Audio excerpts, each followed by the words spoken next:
ok chẳng châu đo mê rin tì bẩm bấy dương nâng ạ đầu vót tờ lơ ca sắc xá nực khăn cho là na tì mũi ao cho mô thá transform property position cho là ná tì tặng ok chẳng cho là na tì tăng dân anh bằng cao cho là na nắng chân bị trông na khla bị cái na khla hai ca pra pra vì dân mạch khla ok à lỡ dân châu tờ khăn cảm thi à thời phật tặng óc này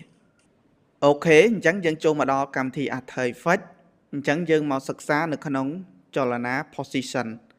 chẳng là khăn mê rin khẳng đám của dân bạn đang hái dòng pi ca pra pra cho môi nâng sọt khát khí hai tì tăng ra bó transform property tầng óc cứ dân bạn score tầng óc này hơi ok chẳng nên cái chia vụ thay để trong nâng lương dâu một bọc hán bóng ổn ối riêng ông pi ca pra pra nữa cho là ná position nâng ai ok giống nhóm cho lỡ layer khá ná bà khá body nâng lược tu lán và tao mà tiết đam bay bằng cao cho là ná position cứ chơi sọ phì mẹ nè đam bay trong từ pra pra được không cho là mùi nâng chẳng dân đang hãy thả cho là bảo biết rằng mệt ok dân tiên làm lại máu dân tiên từ mốc cứ đầm lại vía từ mốc thời cào chạy bọn bọn ai tiên khẳng đấy cứ đầm lại vải cứ lơ cào ok nhé ok anh đú màu vinh bắn tái nơ p để dân phơ cho là na lẹ cả nạ lan bảy đi nơ p để dân phơ ca tiên tu lan bảy đi cứ bị tới tại tu lan thì cho con lan thơm mạch làm bây ở bị tới cho mùi nâng tu lan nếu không đấy cứ dương pra pra nếu không phải chạy cả tay muối bẹ pon cho mùi nâng phịp vip nâng cứ bông ôn mực lại nè cái đã thá parent and link anh nâng cứ chế phịp vip nâng miên tu là tiền che ná anh nâng cứ là biết đi dương cho link anh muối thôi chỉ parent muối thôi chỉ child muối thôi chỉ bốc muối thôi chỉ cồn miền này tha nó để dân trong phơi cho là na position cho là na ti tăng ấy muối nó không ăn thay phết cái mình phơi bia tầng ở thì dân tôi dáng đôi con lan chẳng con lan pin ấy dương mình thử cá phơi cho na viết tới cho muối tu mình đấy chẳng bao giờ này không cần ấy dương phơi cho na tu lan hỡi dương ăn trong bài từ phơi cho na con lan ở viết tới cho muối thì con lan dương phơi tại cho là na bẹ pon cho muối nứng rồng vơi chung bảo viết tới bàn hỡi chẳng đâm bay ao nơi pe để dương bằng cao cho là na position đấy hai ở con viết từ tại muối cứ bằng pon thuần trẻ nè ok dân riêng pra tịch nịch nâng hỏi vì pro nó không mê riêng bao giờ cứ dân pra cho ok chẳng bằng pon mưa cái này nhé ngày ba cái này đi phong á bà sân giờ bạt bằng pon khơi tế mà ba cái này đi bà vì máu và tao mà tiết bằng pon thưa ca sẵn lệch layer con lan tầng pi nắng chụp thằng lớn hay chụp xe về chốt mà chết thằng còng sẵn lệch tầng pi nắng hai bằng pon thưa ca tiền nhé tiền là không phép vip mùi na các bạn đấy tiền về chốt do mà đã lỡ ba đi nè đã lỡ ba đi layer ba đi này nè ok lời bỏ tới chẳng miền này tha ba đi ní cứ chia parent robot child cứ chỉ parent robot con lan chẳng là bây giờ dân phơi cho là na lơ luôn lán cứ viết từ tầng ok nhé khi viết từ tầng ok chẳng là bây giờ viết từ tầng giống dân phơi cho là na tới cứ viết từ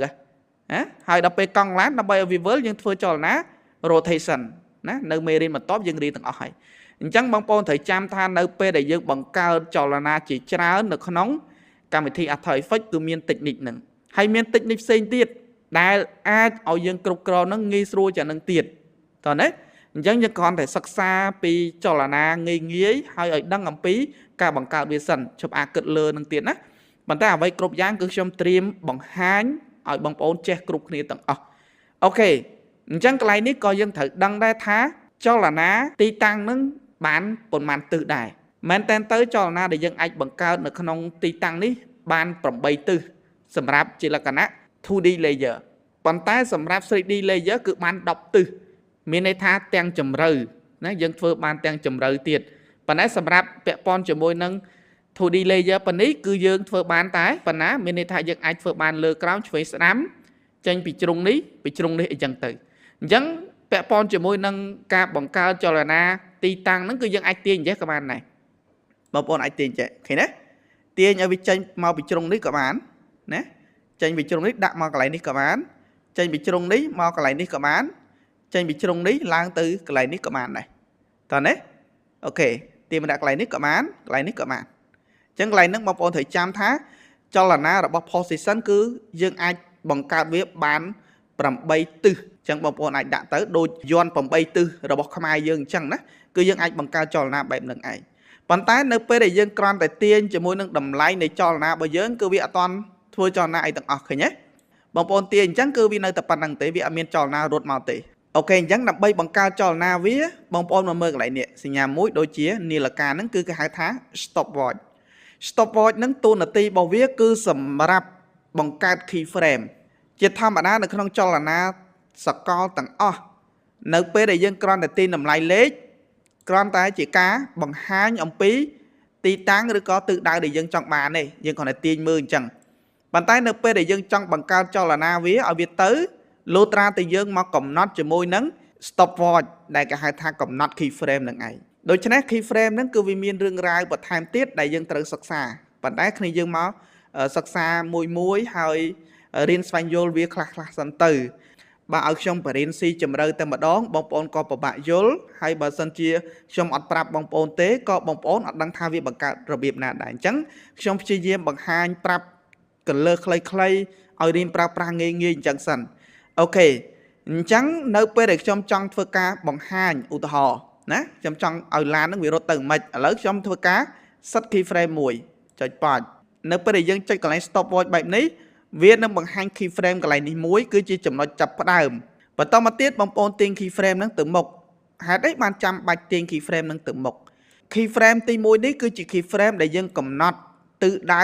ឲ្យឡានរបស់យើងនឹងឯងវាមកដល់មានន័យថាទិសដៅដែលយើងចង់ឲ្យវាឈប់ឬក៏ចង់ឲ្យវានៅកន្លែងណាឥឡូវឧទាហរណ៍បាទខ្ញុំមកដាក់ដល់ full វារាំងតឹងពេកណាអញ្ចឹងខ្ញុំធ្វើការទាញវាទៅមុខបាទខ្ញុំដាក់នេះឡើងលឿនតិចមកអញ្ចឹងឧទាហរណ៍ខ្ញុំទាញទៅមុខត្រឹមប៉ុណ្ណឹងអូខេនៅពេលដែលឡានរត់ចូលមកគឺវាមកដល់ត្រឹមប៉ុណ្ណឹងអញ្ចឹងយើងទាញឲ្យគេនេះអានេះគេហៅថា CTI ទាញ CTI មកខាងដើមវិញបន្តមកទៀតនៅពេលដែលយើងចង់បង្កើត keyframe ឲ្យវារត់ចេញចូលយើងមិនចាំបាច់ចុចទៀតក៏បានដែរបងប្អូនគ្រាន់តែទាញតម្លៃលេខនៃតម្លៃ x របស់យើងនឹងឯងវានឹងបង្កើតដោយស្វ័យប្រវត្តិ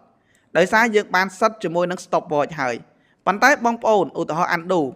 បងប្អូនអាចធ្វើការចុចបែបនេះក៏បានដែរចុចក៏បានមិនចុចក៏បានដែរ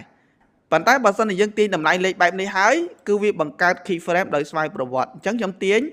ឡាននឹងចេញឬក៏បងប្អូនធ្វើការទាញនៅកន្លែងនេះក៏បានដែរហើយចុច C ផងទាញវាចេញអញ្ចឹងមកអញ្ចឹងបងប្អូនឃើញខ្សែបន្ទាត់នេះមួយអត់ខ្សែបន្ទាត់ហ្នឹងគឺតំណាងឲ្យ position ដែលឡានរបស់យើងត្រូវការរត់ចូលអញ្ចឹងរត់ចូលមកគឺវាចូលមកដល់ចំទីតាំងដែលយើងបានកំណត់ខាងដើមមិញអញ្ចឹងនៅពេលដែលបងប្អូន play ឧទាហរណ៍ខ្ញុំចុច play ឃើញទេពឹបអញ្ចឹងមកដល់ត្រឹមអា keyframe ដែលយើងកំណត់មិញហ្នឹងគឺវាឈប់កន្លែងហ្នឹងហើយវាឡើងទៅមុខហើយដោយសារយើងកំណត់ទីតាំងរបស់វាឃើញទេអូខេអញ្ចឹងការកំណត់ទីតាំងគឺវាសំខាន់នៅពេលដែលយើងចង់បង្កើតចលនាអីមួយអញ្ចឹងនៅពេលដែលវាចូលមកប៉ុណ្ណឹងឧទាហរណ៍ថាខ្ញុំឲ្យវាឈប់បន្តិចចង់ឲ្យវាទៅទៀតយើងទាញជាមួយនឹង CTI មកមុខហើយយើងទាញឲ្យគេយើងទាញជាមួយនឹងតម្លៃ x ឲ្យវាទៅមុខទៀតទៅឲ្យវារត់ចេញទៅអូខេទាញវាអញ្ចឹងមកទាញវារត់ចេញអញ្ចឹងទៅទាញឲ្យវាផុតទៅអូខេថយក្រោយវិញអូខេ play មកណាទៅអញ្ចឹងយើងជប់អោខ្វល់រឿងកង់ឡានបាទព្រោះយើងអត់តន់ដល់មេរៀន rotation របស់យើងទេអញ្ចឹងបងប្អូនមកស្វែងយល់តែចលនា position នឹងសិនទៅបានហើយណាជប់អាគិតរឿងផ្សេងនៅពេលដែលយើងដាក់ set keyframe បែបហ្នឹងហើយបងប្អូនមកមើលកន្លែងនេះទៀតខ្ញុំទាញរាងវែងតិចមកណាចង់ឲ្យវាចេញចូលកាន់តែវែងអូខេខ្ញុំទាញនេះថយក្រោយវិញសិនចុះ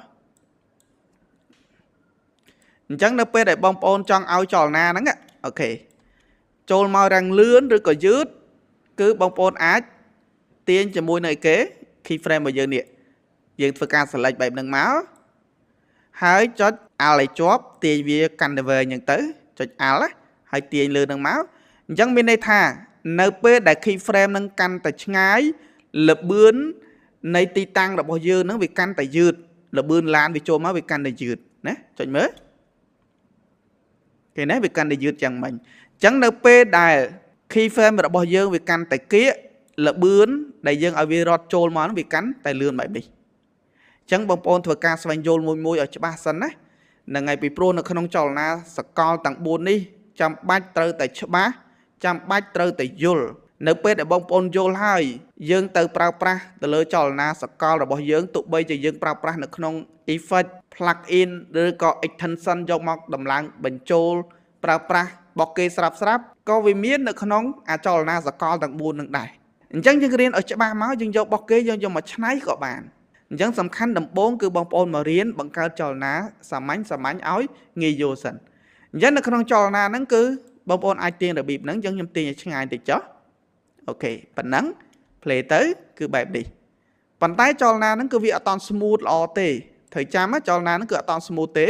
ដោយសារយើងអត់តន់បានស្វែងយល់ពីការធ្វើចលនាហ្នឹងឲ្យវា smooth ទេអញ្ចឹងបងប្អូនមកមើលនៅក្នុងការបង្កើតចលនាហ្នឹងសិន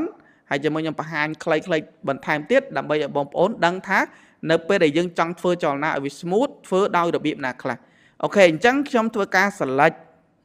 ទៅលើ keyframe ទាំងអស់ហ្នឹងមកបន្តមកទៀតខ្ញុំ right click ហើយបងប្អូនយកពាក្យថា keyframe assistant អញ្ចឹងនៅក្នុង keyframe assistant នេះគឺវាមានអីគេ easy ease easy in